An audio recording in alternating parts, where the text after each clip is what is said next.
नंदुरबारमधील विद्यार्थ्यांच्या खडतर प्रवासाची बातमी ही साम टीव्हीने दाखवली आणि यावरून मनसेने मुंबईमध्ये आता बॅनरबाजी केली।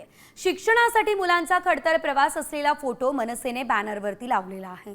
शिवाय शासनाला यापेक्षा हिंदी सक्ती महत्त्वाची वाटते का, हा खोचक सवाल मनसेने केलाय। हिंदी सक्तीपेक्षा मूलभूत प्रश्नांवरती लक्ष द्या आणि ती लक्ष देण्याची गरजही आहे असं मनसेने म्हटलं। या संदर्भात या बॅनर संदर्भात माहिती आमचे प्रतिनिधी गिरीश कांबळे देत आहेत, सविस्तर जाणून घेऊया।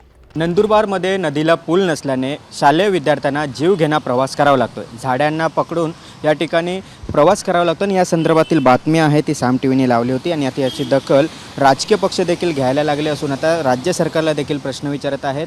मुंबईत मनसेकडून बॅनर्स लावण्यात आलेत आणि या बॅनर्समध्ये राज्यात शासनाला यापेक्षा हिंदी सक्ती महत्त्वाची वाटते का असा सवाल केलेला आहे।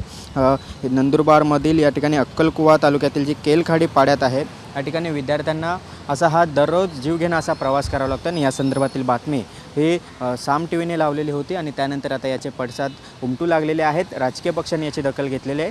मनसेने या ठिकाणी सवाल केलेला आहे। हिंदी सक्तीवरून सध्या राज्यात राजकारण तापलेलं आहे आणि अशा स्थितीत एकीकडे विद्यार्थ्यांना अशा पद्धतीचा प्रवास करावा लागतोय आणि दुसरीकडे हिंदी सक्ती, त्यामुळे यावरून देखील आता सवाल आहेत ते उपस्थित करण्यात आलेले आहेत। व्हिडिओ जर्नलिस्ट रोहित शिगवंत, गिरीश कांबळे, साम टीव्ही, मुंबई। आता isakal.com आहे देशातील नंबर 1 ची मराठी न्यूज वेबसाईट।